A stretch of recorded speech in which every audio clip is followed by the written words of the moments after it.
دې وجه نه دوی ته فوقیت حاصل لګیا دویم د دې وجه نه چې د انفاق ذمہ دار الله پاک دوی جوړ کړي دي سړي ښځینه دغه کورونه کې او هر چې نان نفقه د دغې ذمہ دار سړی ده خاوند ده پلور ده چې دا به ګاټه ګوټه کوي او په دوی باندې به هغه خپل مال چې ده هغه خرج کوي نو د دغې دوې خبرې د وجې نه الله جل جلاله سړی ته فوقیت ورکړه ده اوس د ښځې ذمہ داري دا به دا خو د سړي ذمہ داري شوې نو د ښځې به څه ذمہ داري د ښځې ذمہ داري به دغه وي چې د خاوند تابعداره به وي د خاوند سره به بد اخلاقي نه کوي نافرماني د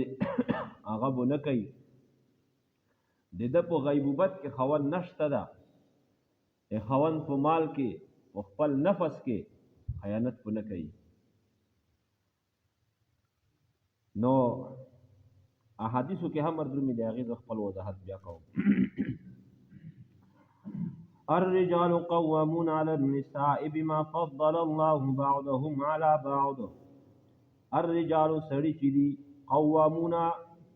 دوی ذمہ دار دي على النساء یا دوی حاکم دي په ښځیناو باندې یا په امور د نساو باندې بما فضل الله بعضهم په سبب دې خبرې چې فضیلت الله ورکړه د بعضې د دوی تعالی بعضې باندې یا فضل الله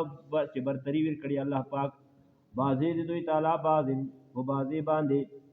وبما انفقوا من اموالهم او په سبب د هغې چې دوی خرج کوي من اموالهم د مالونه د دوی نه د خوندون د خپل مالونو نه په دوی باندې خرچي کوي والصالحات قانتات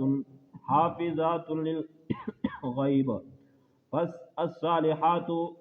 نیکی ښځیناو د دوی نه قانتات او اطاعت گزاری د الله پاک او د خوندونه یا قانتات عاجزات عاجز ښځینه فرمان برداری حافظات للغیب چې دوی حفاظت کوونکي دي للغیب د حیا خپلې للغیب د غیب چې کوم اندامونه دي د هغې دو حفاظت کوي یا للغیب لام په معنا د فی سره فی الغیب په غیبوبت د خوندونه کې په غیر نظرۍ د خوندونو کې خوند نشته ده نو اوس دو د خپل ځون حفاظت کوي د خپل د حیا حفاظت کوي علیه الصلاة والسلام فرمایي چې خیر النساء امرأة اذا نظرت الیها سرت کا چې د ښځیناو کې بهترین ښځینه هغه دي چې ته کله هغې ته کسې نو تو خوشحالوي و اذا امرتها اطاعت کا او چې کله ته ایته حکم کوي د څه شي نو په هغې کې دو د تو اطاعت کوي او چې کله اذا غبت عنها حفظتک فی مالها و نفسها چې کله ته د هغې نه غایب شي نو د اتو د مال نو حفاظت کوي او د خپل نفس کې چې دا هغه حفاظت کوي بما حفظ الله وسبب د هغې حفظ الله چې الله جل جلاله امر د حفاظت کړه ده واللاتی تخافون نشوزهن او هغه زنانا تخافون چې تاسې ډارېږئ نشوزهن د بدچلنۍ د دوی نه یا نشوزهن د بد اخلاقۍ د دوی نه یا نشوزهن د نافرمانۍ د دوی نه خو دا اوله منه مې چې کومه وکړه مناسبه دا ده بدچلن ښځینه هغې ته وایي چې د مخکې چې کوم بیان شروع ده چې دو د خپل ځون حفاظت کوي د خپل ځون نفس حفاظت نه کوي غلط تعلقات شوروي یو بدګماني چې په ښځې باندې پیدا شي یو دا چې څه ثبوت ته میلاو شي نو داسې ښځینه چې په هغې ښځه د دو په هغې کې څه ثبوت ته میلاو شو چې څه غلط تعلقات دا شروع شوي دي اوس هغې هغه سترې درجې ته نه دلوړه خو یا مقدمات دي ابتدا ده نو الله جل جلاله دې دغه درې طریقې شي یا مطلق مثلا نافرماني ښځه وکړه چې د خاوند سره ښکرې جنګوي خاوند ته خبرې وربرغوي او بد اخلاقی وی سره کوي زبان درزي وی سره کوي الله درې طریقې شي دي اول فاعذوهن دوی ته نصیحت وکړي چې ګوره ته د مو ښځه ته د مو عزت یې او د کوم کردار دې چې شروع کړه دا د امو په عزت باندې دا غږ معاشره کې به مو ته چاته مې د مخ ور کولو پرې نه دی لہذا د دغه عملونو نه ودره یا خپل ژبه کنټرول سوتا مو چړه ما زه د تو د پر څکه وغیرہ دا نصیحت وي ته وکړه که په دغه باندې هم کنټرول نشوه سمه نشوه نو دویم فهجروهن د دوی نه هجرت وکړئ پرېږدوئ په المزاج د پروتي زوی بستره د وینه بې لکه ګوشې پرېږدوه یا ابن عباس رضی الله تعالی عنہ فرمایي چې وهجروهن فی المزاج مطلب چې بستره وینه بې لکه په بستره کې د یو سره خو لیکن مخ ما ورډوه سټ ورډوه او دغه معنا قاضي صاحب فرمایي چې دا د ساينسي تحقیق مطابق تو ځکه چې د مذکر شهوت دا په نظر کولو سره چګیږي دې وجه نه الله جل جلاله نساء او تشذینا او ته حکم دې کړه دا چې یدنین علیهن من جلابیبهن چې دوی دا په خپل مخونو باندې خپل پړکی ارز جوړن کوي یعنی خپل مخونه نه پټي چې د چا نظر وته نه کیږي کني ته چې اجانب کسان نظر کوي دا غي په شهوت ارچګي فتنه و جوړي ګناه کې مبتلا کیږي او د نریناو د اشذیناو شهوت چې جګي دا په لمس سره چګي نو لہذا وی د سره په وځي کې توجه ما ورکوا او که په دغه باندې هم ټیک نشورا نو ودربوهن د هغه نه پس بیا وای ضربه یضربو په جری کوي ولیکن ضربه یضربو ویل یې په کومه طریقه باندې د هغه امام ابو حنیفه رحمۃ اللہ علیہ فرمای بلکې صاحب د جلالین هم په دغه ځای کې عموما قیودات لګی ټول مفسرین چې ضربا غیر مبرح داسې ویل یو کا چې زخم پکې نه پیدا کوي او سار باندې به نه وای کنه دی ونه دی او خېټه کې به نه وای نور مسلې به ته نه جوړی شي او درنګ په مخ باندې ما وایا څنګه مخ دا مجموعه د محاسنو او د مخ کې ټول خوبي وي بد صورت به کې سترګه به وړاندې کې نور نقصانات به جوړ کړي نو لہذا زخم چې پکې پیدا کیږي نه چې هسپتال ته پسې نه درومي بیا چلوس چې متقلیدا سو ویل ما کوا د تعذيب د پر ویل کوا د تعذيب د پر ویل ما کوا دا ویل دي د عذاب ولا نه دي د ادب ولا د ادب په تاثیر شي خو کچیرته په دغه صورتونو کې حالات ټیک شول نو بیا الله جل جلاله فرمایي چې بیا ته مې سره وخت روغ تیروا بیا د هم کله چې سیر درومي نو بیا د ماضی حالات ما چېړه چې بیا تو داسې کول او تو داسې کول کني حالات په تخرفي دي که په دغه صورتونو کې ټیک نشوه د درې وړه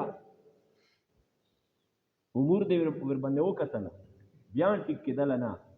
نو اوس الله جل جلاله نور چې کوم ذمہ دار کسان دی هغه ته حکم کوي چې تاسو اوس داسې وکړئ چې د دغه د اخوان او د بیبي د حالاتو نه خبر شولوي لہذا د اخوان طرف نه هم یو کس ار پیدا کوي د شذ طرف نه هم یو کس ار پیدا کوي د شذ ولا کس اب د خپل شذ په مزاج باندې خبر وي د اخوان طرف ولا کس اب د اخوان په مزاج باندې خبر وي دا سره کښې نه وي خوان او بیبي وچړوي دوی کې د اختلافات څه دی وجه نه جوړ شوي نو کچیر ته سره ټیک کېدل سره ټیک کوي او کنه ټیک کېدل بیا هم شریعت ارچ تخپل لیار ور کړی واللاتی تخافون نشوزهن فعزوهن اغزننا تخافون تسدریږي نشوزهن دی بدخوی دی ادوینا یا دی نفرمانی یا دی بدچلنی دی دوینا فعزوهن ندوی ته تسی نصیحت وکوي وهجروهن دوی پرېږدوي فی المضاجع په خپل بسترې کې وضربوهن تسی دوی اووي فإن اتانکم کچرتا تبدری دی تسی دوی وکړه فلا تبغوا علیهن سبیلا تسی متلش کوي په دوی باندې سبیلا یوال یار دی ویلو چې اوس په دې کې هم تبیا ویلو تاسو په کولو ته باندې را دي یار پکې وبوسه ان الله کان علیا کبیرا بشک سره د الله جل جلاله علیا ذات په اعتبار سره لوی کبیرن د صفاتو په اعتبار سره لوی نو سمانا چې کچیرته اوس څه کې ګناه نشته دا نو ته دو بیا هم وایس پکې نو الله جل جلاله پتونه بیا ډېر زوره وار ده دی الله جل جلاله اوس سزو بیا تو ته درکې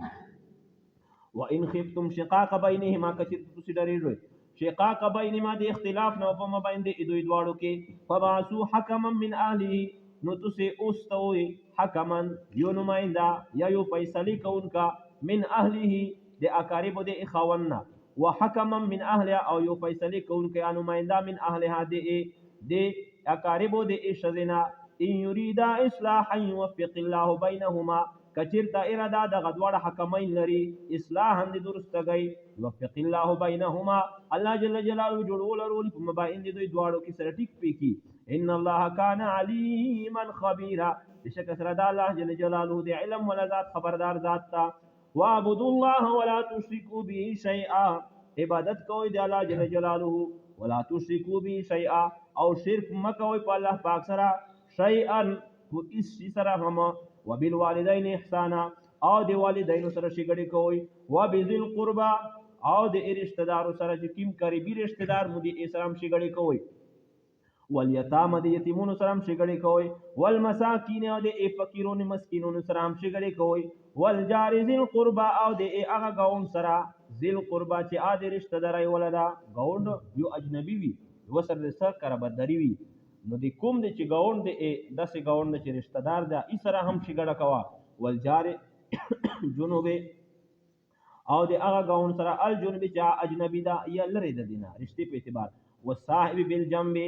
او د هغه ملګری سره بالجنب چې په څنګ کې دی دا رفیق په سفر ده سفر په دوران کې سره شریک شو ده دغه سره چې دو شګړه کوا یا په وځوي کې مثلا دی په یو کمره کې سره جوړ شوی وي هغه هم ډیوټي دو دي تو هم ډیوټي دو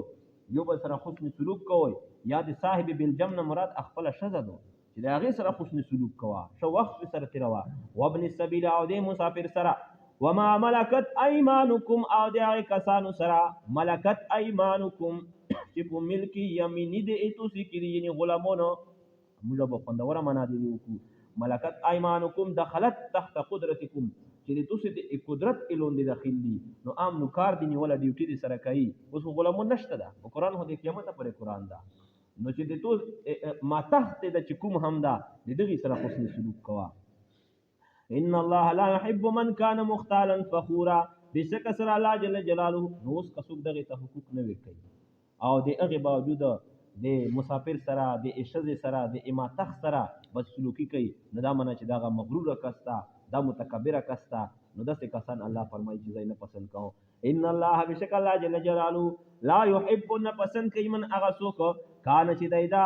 مختالا متکبر فی الحرکات درومی دسه تکبر کې رواني او فخورا متکبر فی الاقوال چې خبرې کوي نو د تکبر سره کوي او متکبر کس نبی علیه الصلاۃ والسلام فرمایي چې لا يدخل الجنه من كان في قلبه مثقال ذره من کبر الله جل جلاله دا سړی چې دی هغه په زړه کې د ذره په برابر هم تکبر دا په جنت ته نه داخلي او بیا علیه الصلاۃ والسلام یو سړی وته وي چې ان الرجل يحب ان يكون ثوبه حسنا ونالو حسنا الله پیغمبر یو سړی بوداسي چې هغه وی چې مو کپڑے د شوشتای مو کېړې د شوشتای نو یا دام په تکبر کې درومي نبی علیه الصلاۃ والسلام ته فرمایل چې ان الله جمیل يحب الجمال دا خبره تکبر سره تعلق نه لري الله په خپل هم شوشتا ده او شویش صفی الله جل جلاله دا پسند کوي تکبر څه شي ده چې الکبر بطر الحق وغمت الناس تکبر حق رد کول دي حق نه منل دي وغمت الناس